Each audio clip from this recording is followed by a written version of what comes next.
hayan tratado este tema. Hasta ahora no he escuchado a ninguno. Sé que alguien lo ha tratado, algunos grandes predicadores en el mundo, pero no lo he escuchado. Este tema es bastante interesante. Es algo que no ha sucedido nada. Está para suceder en el tiempo de la tribulación. Pues, iniciando este capítulo, vamos a ver cómo, leyendo los pasajes, cómo muchos de los personajes nos dan la correcta interpretación sobre ese pasaje. Vamos a arrancar con el versículo 1. Apareció en el cielo una gran señal, una mujer vestida del sol, con la luna debajo de sus pies, y sobre su cabeza una corona de 12 estrellas. Si tomamos, partiendo de este pasaje, tomamos en el libro de Génesis y pasamos al capítulo 37, versículo 9, vamos a ver qué le contó José a sus hermanos acerca de un sueño. Él tuvo dos sueños, pero de un sueño donde tiene el parecido a este versículo. Nos dice el pasaje, Génesis 37, 9. Soñó aún otro sueño y lo contó a sus hermanos diciendo, he aquí he soñado otro sueño, y aquí que el sol y la luna y 11 estrellas se inclinaban a mí. En el versículo 10 dice, y lo contó a su padre y a sus hermanos, y su padre le reprendió y le dijo, ¿qué sueño es este que soñaste? ¿Acaso vendremos yo y tu madre y tus hermanos a postrarnos en tierra ante ti? Aquí vemos que José tuvo un sueño anterior, pero este es muy especial, tan similar a este versículo del capítulo 12, versículo 1. Esta es la forma que Jacob lo interpreta. Ya en el anterior, los hermanos habían interpretado lo mismo y se ofendieron. Le tenían envidia, celos. Recuerden que Jacob amaba a José más que a todos ellos y le había dado una túnica de 12 colores, etcétera, etcétera. Ya había una predisposición para aceptar lo que José decía. Pero Jacob no tenía esa situación, ya que lo amaba, pero hizo una interpretación sobre ese sueño. Entonces, vemos que el propio Jacob interpretó el sueño de José. Hoy, por las Sagradas Escrituras, sin temor a equivocarnos, podemos decir que eso sucedió así. Veamos Génesis 42, 6. Eso que José decía y que ellos interpretaron, sucedió años después. Versículo número 6. Dice, y José era el Señor de la tierra, quien le vendía a todo el pueblo de la tierra, y llegaron los hermanos de José y se inclinaron el rostro a tierra. Pasemos al versículo 9 y 10.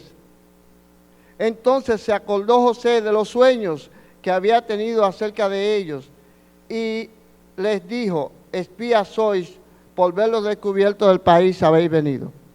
Ellos les respondieron, no, Señor nuestro, sino que tus siervos han venido a comprar alimento. Pasemos al versículo 30. Nos dice la palabra allí, aquel varón, el Señor de la tierra, nos habló ásperamente y nos...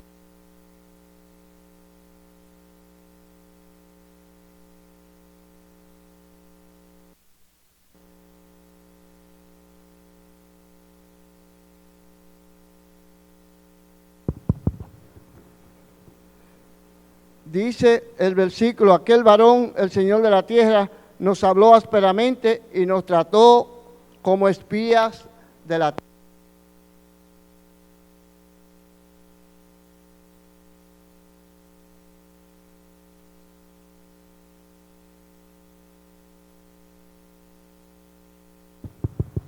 Aquí vemos como los hermanos de José se inclinan y le dan honra al Señor de la tierra. Ellos no saben.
Voy a repetir de nuevo.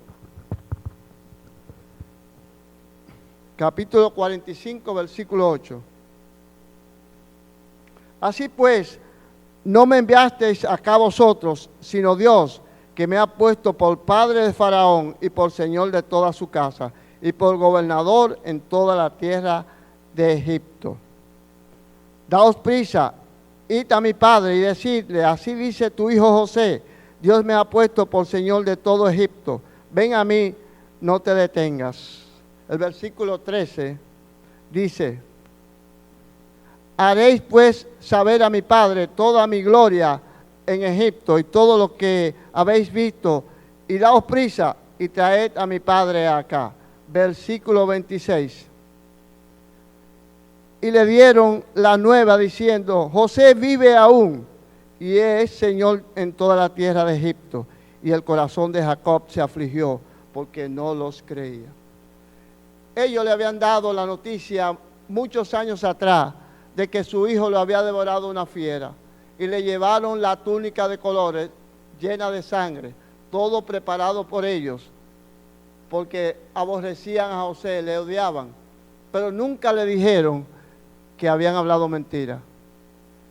Y durante muchos años Jacob tenía en su corazón luto por la falta de ese hijo amado, que era el hijo de la mujer que él amaba. ¿Qué le parece esa historia? Aquí vemos cómo se cumplen las escrituras en ese momento. Por eso, tomando la interpretación que hizo Jacob y lo ocurrido luego a José, decimos que lo escrito en Apocalipsis 12:1 se puede aplicar de forma correcta al remanente de Israel.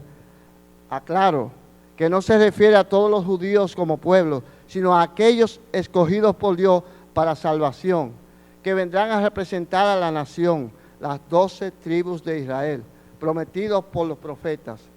Tenemos como ejemplo Isaías 1:9. En Isaías 1:9,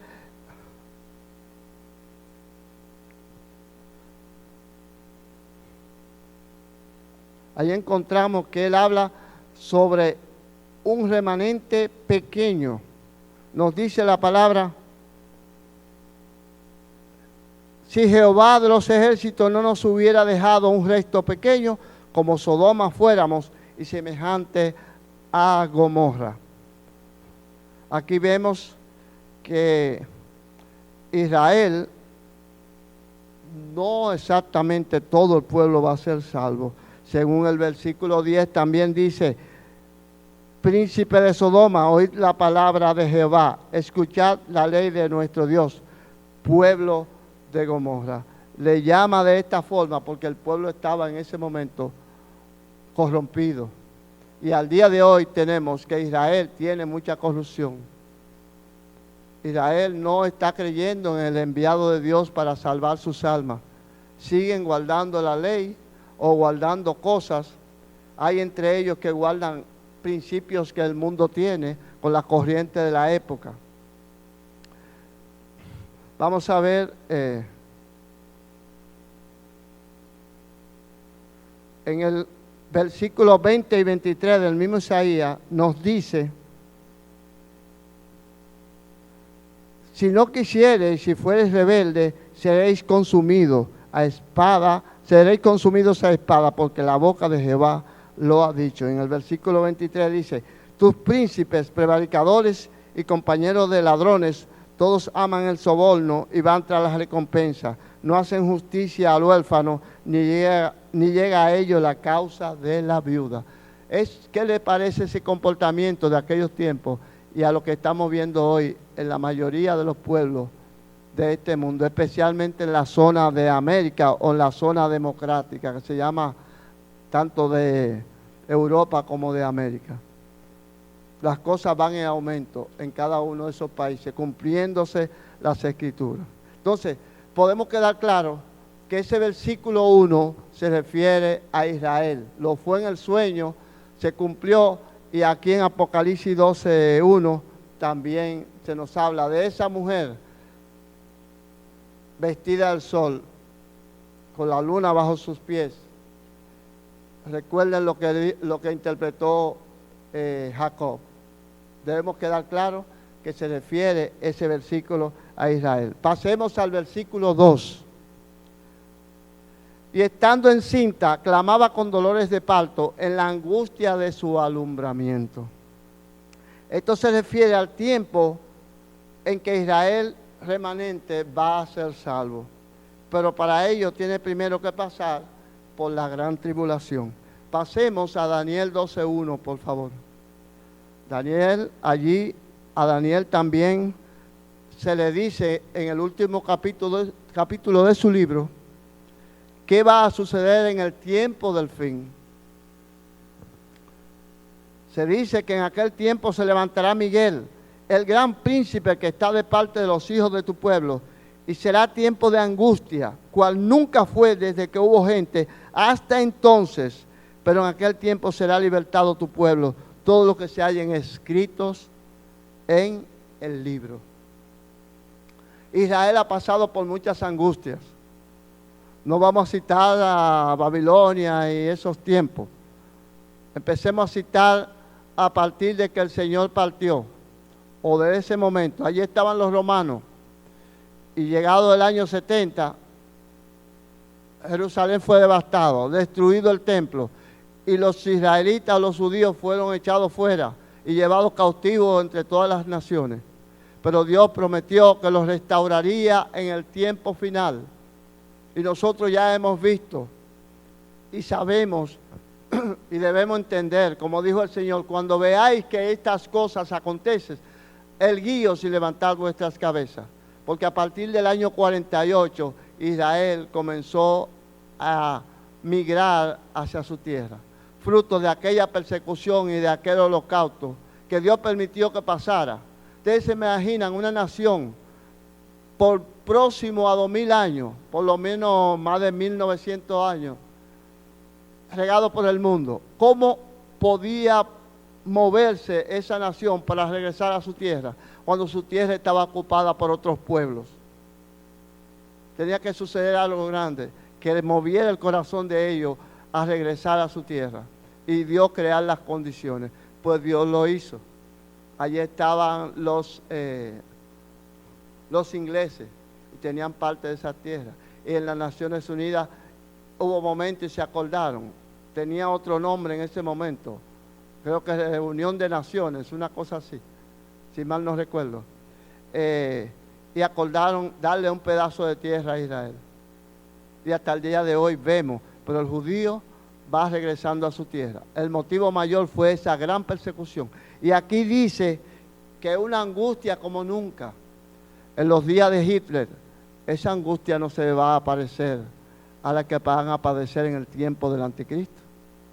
Y en ese tiempo es que va a suceder lo grande. Y es entonces cuando van a clamar, como clamaron en los días de Moisés, y Dios le escuchó y le envió a Moisés para que lo librara. En los días del anticristo, ellos van a clamar tan fuertemente que entonces vendrá el Señor a rescatarlo y vendrá a restaurar la tierra. Pues bien, ya decíamos que cuando habla de esto, se refiere al remanente de Israel que va a ser salvo, como dice ese pasaje de Daniel, tan solo los que estén inscritos en el libro. Queda claro quiénes serán salvos, todos los que se hayan escrito en el libro, los judíos que queden después de la tribulación y sean creyentes, porque hoy en día muchos judíos no creen en el Salvador. Aquel que no crea en Jesucristo como Salvador no tiene vida eterna, no entra a formar parte del reino de los cielos. Eso debe quedar claro. Veamos en Oseas capítulo 5, versículo 15. Oseas 5:15. Nos dice la palabra: andaré y volveré a mi lugar hasta que reconozcan su pecado y busquen mi rostro. En su angustia me buscarán. Desde el profeta Oseas, el mismo Señor dice que en su angustia le buscarían. Era necesario que el Señor se fuera hasta que en su angustia le busquen. En Oseas 6:11 dice: para ti también, oh Judá, está preparada una siega. Cuando yo haya haga volver el cautiverio de mi pueblo. Este versículo confirma ese tiempo de parto. O sea, cuando venga la angustia, ese es el tiempo de parto. Se utiliza el acto de una mujer en dolor cuando está para parir. Ese pueblo está en la máxima angustia que jamás haya vivido. Los líderes religiosos de Israel nunca conocieron que era necesario que el Cristo viniera una primera vez a morir para salvar a los humanos del pecado y de la muerte y reconciliar al hombre con Dios. Y además dar a conocer a Dios en él. Y tenía que irse para luego volver a restaurar todas las cosas.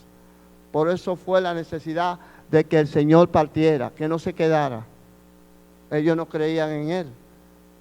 Entonces no podía establecer el reino en esa tierra. Además, el Señor tenía que enviar al nuevo pueblo que empezaba a crear la iglesia para hacer el trabajo de predicación del evangelio de salvación para toda la humanidad. No lo iban a hacer los judíos porque ellos fallaron. Lo hace la iglesia hasta que el Señor regrese a buscar a su pueblo, hasta el tiempo final. Por eso fue la necesidad del Señor regresar. Y nos dejó el Espíritu Santo. Él lo dijo, me es necesario que me vaya. Si no me voy, entonces no os enviaré el Espíritu Santo, otro consolador. Él os guiará a toda verdad y os enseñará todas las cosas que oyere en el cielo de mi Padre. Entonces el Espíritu Santo es que nos guía y nos conforma. Entonces nosotros debemos estar alerta en estos tiempos, a medida que veamos señales y confirmemos con las Escrituras, no ingenio ni imaginación humana, y lo podamos confirmar. El Señor nos mandó a estar alerta, vigilando, no durmiendo, no ocupado en cosas diversas, sino en las cosas de Él, para estar preparados, haciendo el trabajo que se nos encomendó. Y tomo como parte de base de esto el capítulo 24, versículo 14 de Mateo, cuando dice, y será predicado el evangelio del reino en todas las naciones, entonces vendrá el fin. No vendrá el Señor antes de que termine el trabajo de la iglesia. No será posible. Eso pienso así. Es necesario que el evangelio sea llevado por todo rincón de la tierra. Y son muchos los millones de personas que aún no han oído el evangelio. Y es necesario que la iglesia se prepare para llevar ese evangelio. Quizá los días pronto venideros, el Señor mueva con mucha oración y mucho ánimo al pueblo de Dios en todo lugar, llevando el evangelio de muchas formas y muchas maneras. Ahora tenemos el internet y tenemos muchas maneras, sea con música, sea a través de películas, de muñequitos, de libros, de cosas diversas, como se ha hecho por años a través de la literatura, llevándola con los niños. Los niños oyen el evangelio, se convierten, ellos crecen y esos son los que llevan el evangelio luego. Ya tenemos mucha experiencia, por muchos años predicándole a los niños. Ya hoy tienen hijos esos niños y muchos de ellos son cristianos. Así continúa la obra del Señor. Entonces tenemos aquí una misión que realizar. Pasemos al versículo 3. También apareció otra señal en el cielo. He aquí un gran dragón, escarlata, que tenía 7 cabezas y 10 cuernos, y en sus cabezas 7 diademas. ¿Qué representa esta figura? Si vamos al capítulo 20 de Apocalipsis, versículo 2, dice allí, y prendió al dragón, la serpiente antigua, que es el diablo y Satanás. Y en Apocalipsis 13:4, 16:13, y en Génesis 3:1 al 4, allí en Génesis apareció Satanás en la serpiente y le habló a la mujer. Por eso se habla de la serpiente antigua, se dice en el pasaje, el gran dragón. Entonces, en pocas palabras, queda claro de quién se habla en ese versículo 3. También tiene similitud ese versículo con el capítulo 13:1 de Apocalipsis, allí donde está aquella bestia que sale del mar, esa bestia que sale del mar, tiene 7 cabezas y 10 cuernos, que representa al anticristo.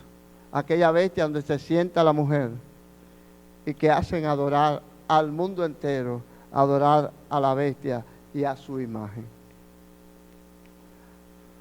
Pasemos al versículo 4. Y su cola arrastraba la tercera parte de las estrellas del cielo y las arrojó sobre la tierra. Y el dragón se paró frente a la mujer que estaba para dar a luz, a fin de devorar a su hijo tan pronto como naciese. De la primera parte del pasaje podemos deducir que Satanás tiene como seguidores la tercera parte de los ángeles caídos bajo su control. La segunda parte la podemos relacionar con los pasajes de Mateo 2, del 13 al 18, cuando Satanás utilizó al rey Herodes para tratar de matar al niño Jesús, y el ángel lo libró, hablándole en sueño a José. Así ha hecho Satanás hizo muchos intentos de matar al Señor, como en una ocasión quisieron despeñarlo, pero dice la Escritura que no era el tiempo, no pudieron hacerlo y pasó por el lado de ellos y no lo hicieron porque no era la oportunidad era cuando él fuera a la cruz. En la cruz logró Satanás, sin saberlo, que en ella el Señor lo derrotaría con ese sacrificio, salvaría a todos los humanos que creyeran en Él. Él instigó a los líderes religiosos, sumos sacerdotes, los escribas, los fariseos, todos ellos en conjunto, incluyendo a Pilato, que no quería, pero se dejó sugestionar, porque si él lo soltaba, decían ellos, no era amigo de César, y se dejó presionar. El interés del momento no superó Pilato lo que era la justicia verdadera. Pero claro, no nos convenía que Pilato fuera valiente y que no le creyera y soltara a Jesús. Él buscó la alternativa de presentar a Barrabás y poner la pelota en la cancha de ellos, ¿verdad? Ponerlo en la dirección de ellos, para él quedar limpio. Sabemos que Pilato tomó agua y se lavó las manos.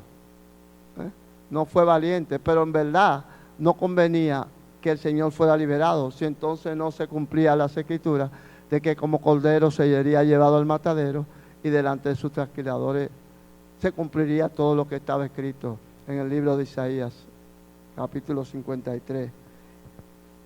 Bien, también podemos decir que en ese pasaje María, puse aquí que figuradamente, María, en sustitución del pueblo, María dio a luz a Jesús, ciertamente, pero ahí María queda en representación del pueblo de Israel, poniéndolo así, ¿no? Pero claro está, la figura es del pueblo de Israel en el tiempo de la tribulación, ese grupo remanente que va a representar al pueblo en esa ocasión. Pasemos al Apocalipsis capítulo 12:5.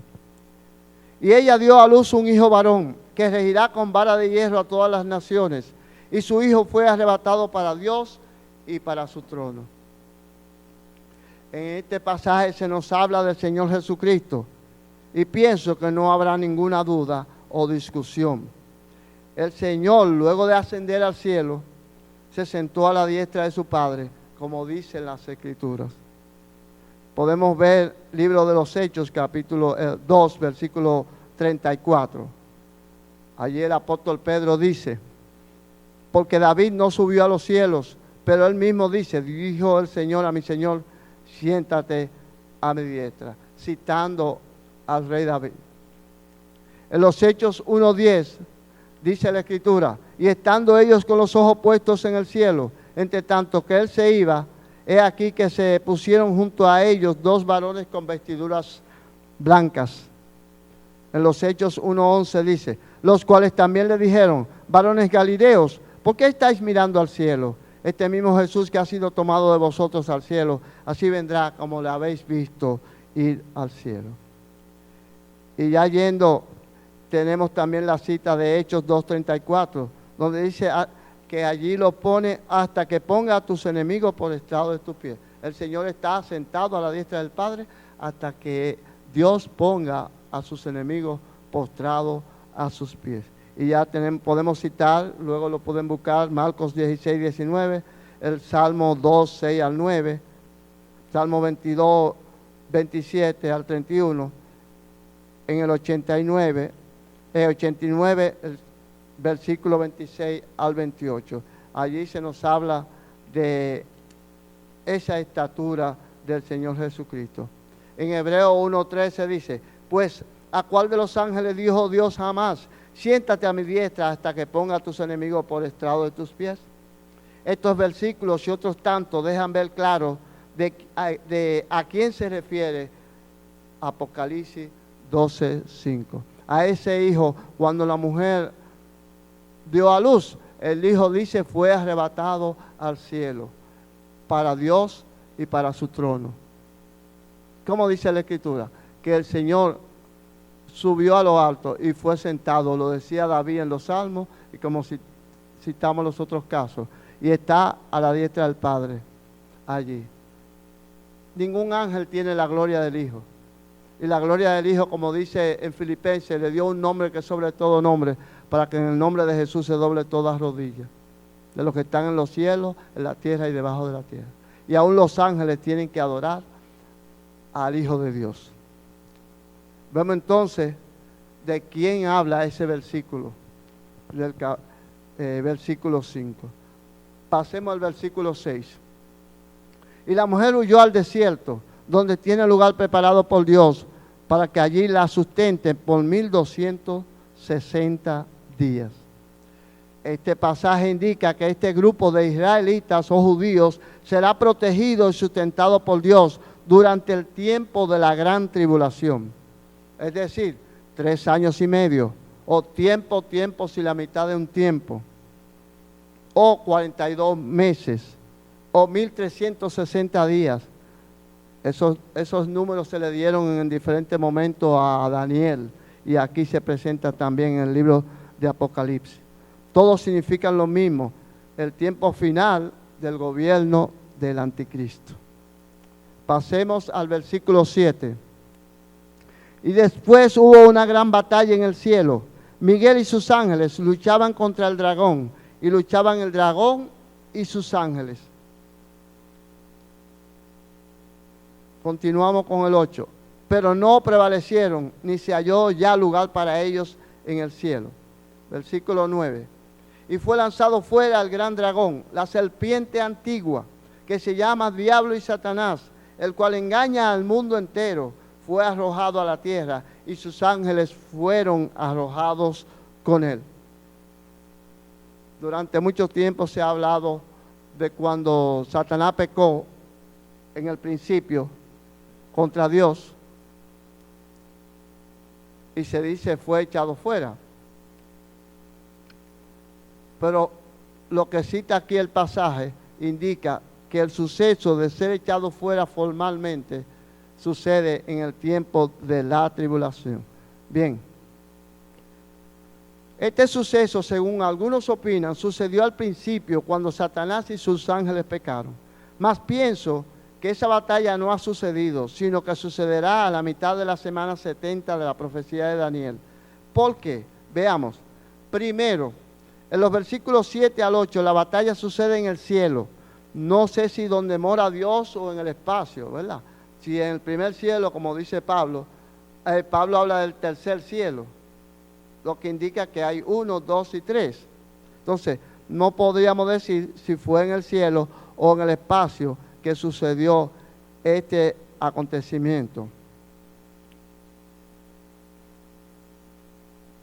En el versículo 10 Entonces oí una voz en el cielo que decía, ahora ha venido la salvación, el poder y el reino de nuestro Dios y la autoridad de su Cristo, porque han sido lanzados fuera el acusador de nuestros hermanos, el que los acusaba delante de nuestro Dios día y noche.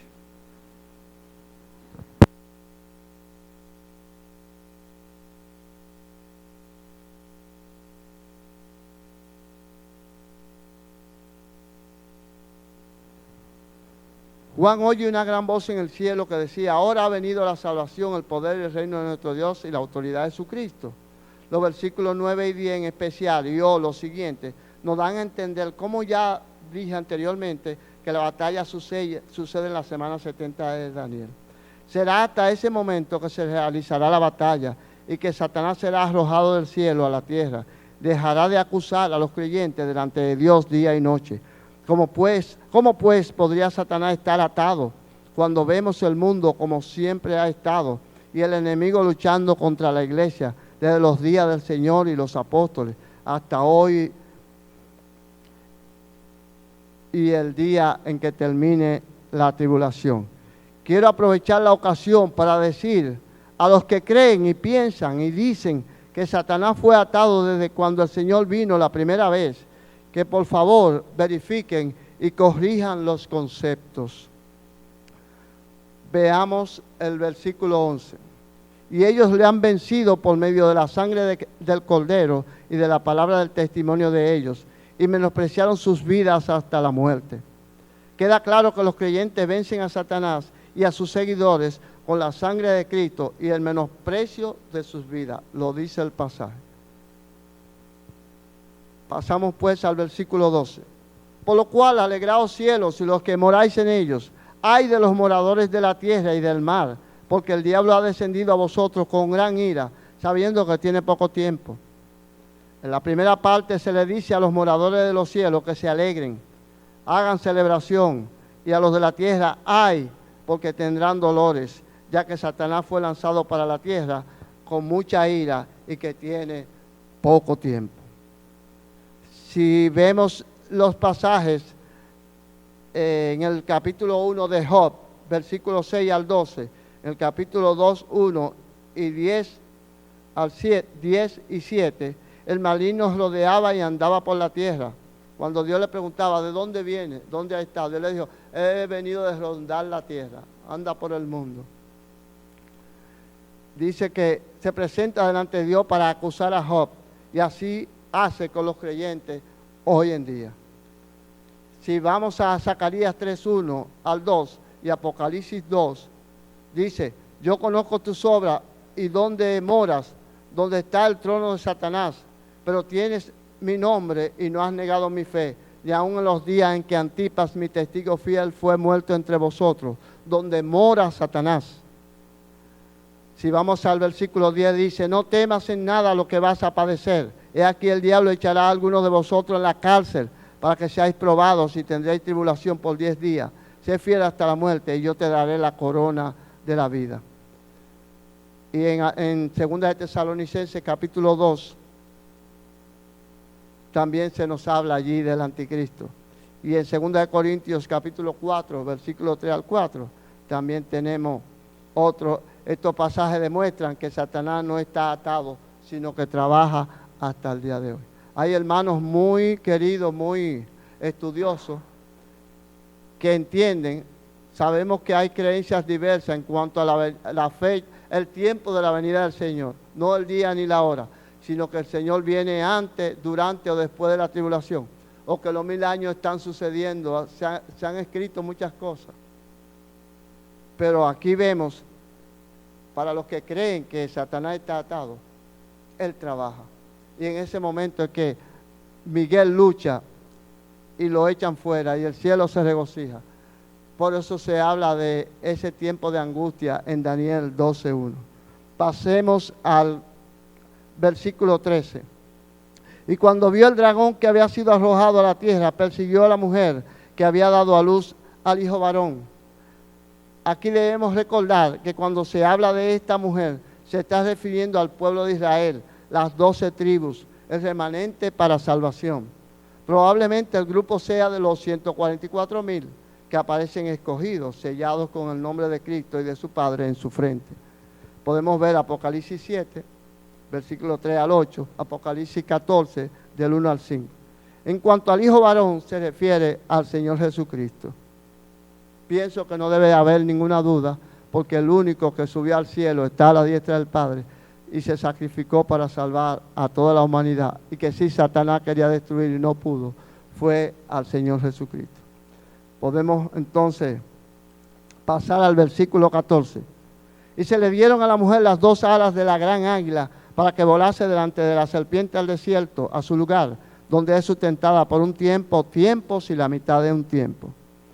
Dios protege al pueblo salvándolo. El pasaje habla de que se le dieron las alas de la gran águila.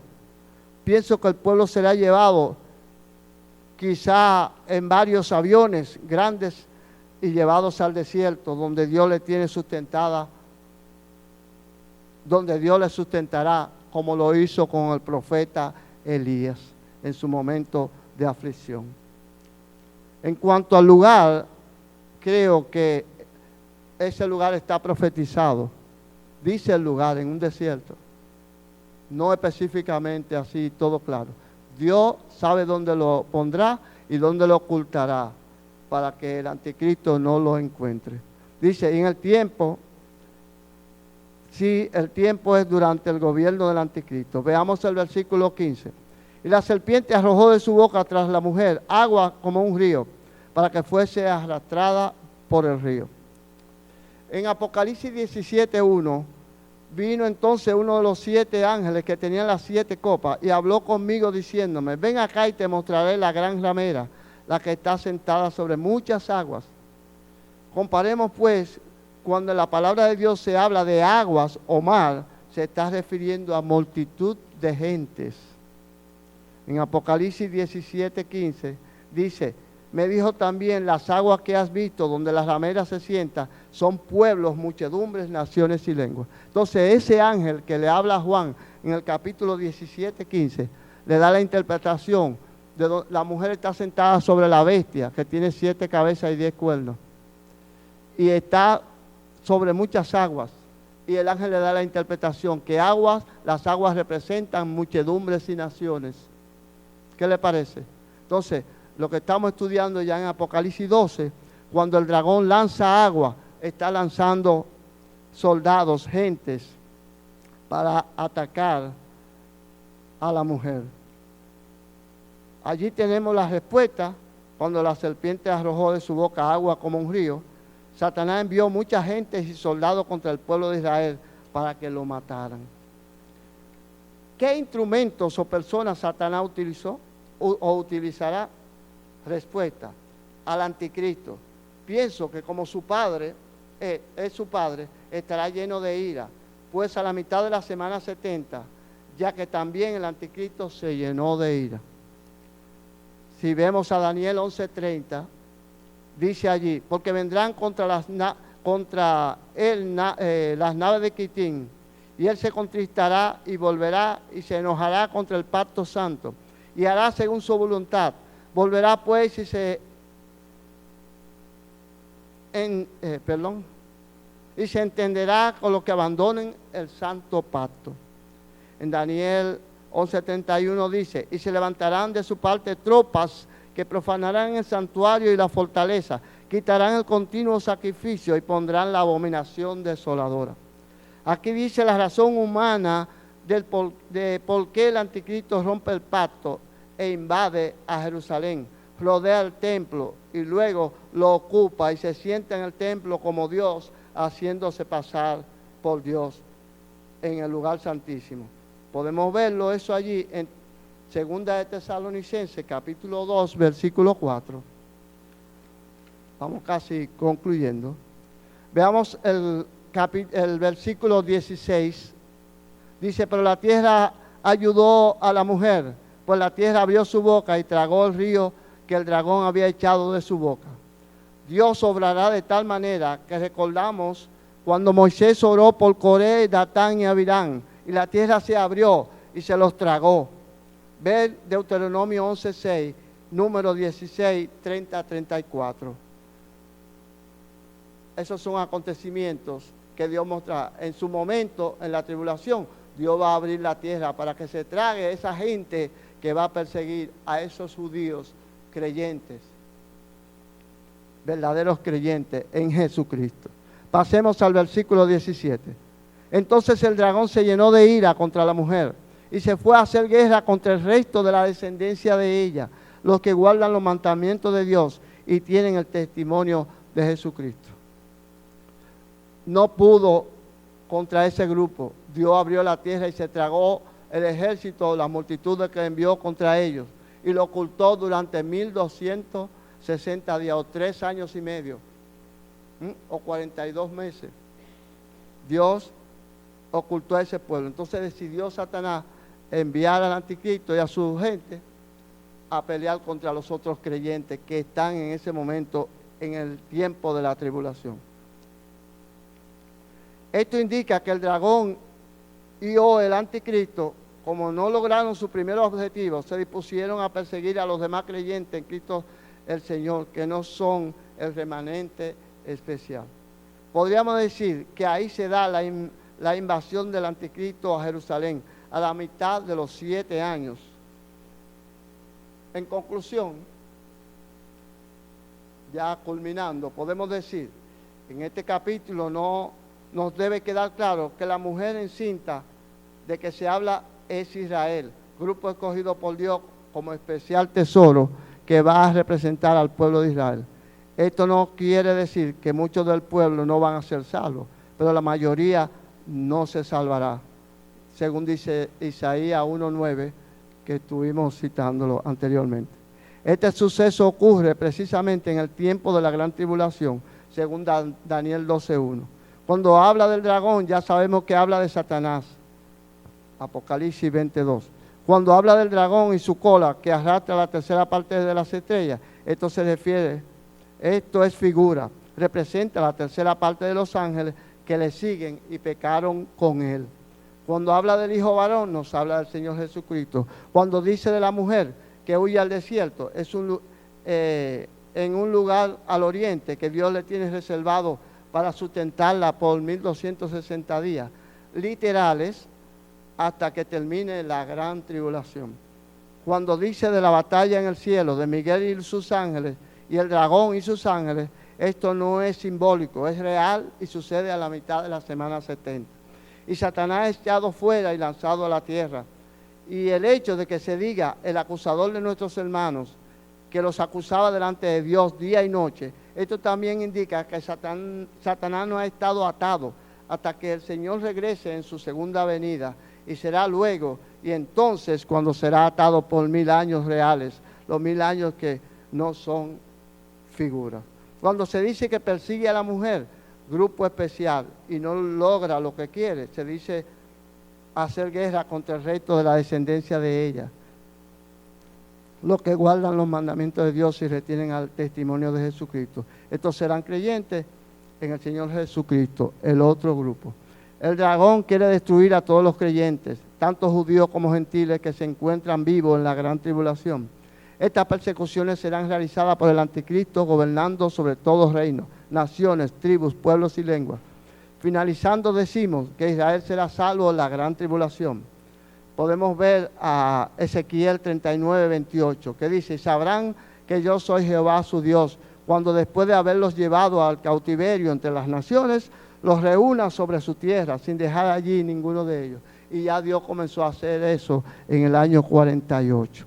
En Ezequiel 38:29 dice: ni esconderé más de ellos mi rostro, porque habré derramado de mi espíritu sobre la casa de Israel, dice Jehová el Señor. Será un tiempo de gloria para Dios el Padre, su Hijo Jesucristo y el Espíritu Santo, y de regocijo para todos los santos. Amén. Con esto concluimos el capítulo 12 de Apocalipsis, y espero que lo puedan repasar en sus casas y reforzar ese conocimiento, no porque lo haya expresado aquí,